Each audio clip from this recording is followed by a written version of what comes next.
اگر میرے بندے میرے حکم کے مطابق زندگی گزارے، وہی کو رہنما اصول مانے، اپنے جذبات کے مطابق نہیں میری بات کے مطابق زندگی گزارے، رب العالمین نے فرمایا وَأَكَلُوا مِن فَوْقِهِمْ وَمِن تَحْتِ أَرْجُلِهِمْ، تو زمین سونا اگلے گی، آسمان موتی برسائے گا۔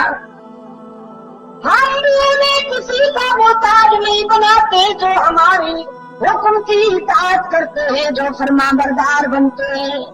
وفاؤں کا بدلہ ہم بھی وفا سے دیا کرتے ہیں۔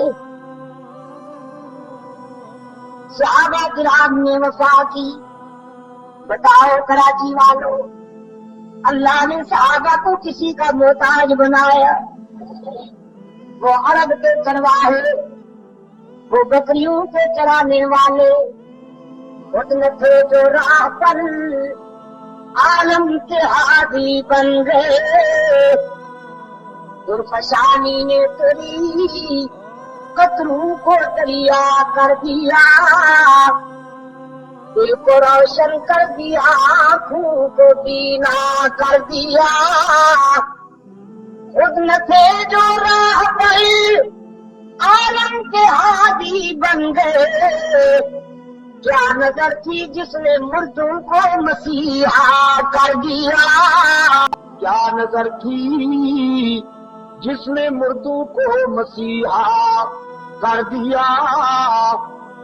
وہ اونٹ کی اون سے لباس بنانے والے، بکریاں چرانے والے، کبھی کبھی درختوں کے پتوں پر گزارا کرنے والے، جن کی پستیاں اتنی ہولناک تھیں کہ فطرت انسانی سر چھپائے پھرتی تھی شرم سے، اور انسانی ضمیر پکار رہا تھا متی نصر اللہ، اللہ کی مدد کب آئے گی۔ انہیں ایک محلے میں کامل ملا جس کی آفاقی تعلیمات نے انہیں پستیوں سے نکال کر بلندیوں تک پہنچایا۔ پھر اونٹوں کے چرانے والے انسانی قافلے کے سالار بن گئے، جن کی پستیاں اسفل السافلین تک تھی، ان کی بلندیاں اوج ثریا سے گزر گئیں، ان کی بلندیوں پر فرشتوں نے بھی رشک کیا۔ پوچھتا ہوں آپ سے، انہوں نے دین کو اپنے جذبات کے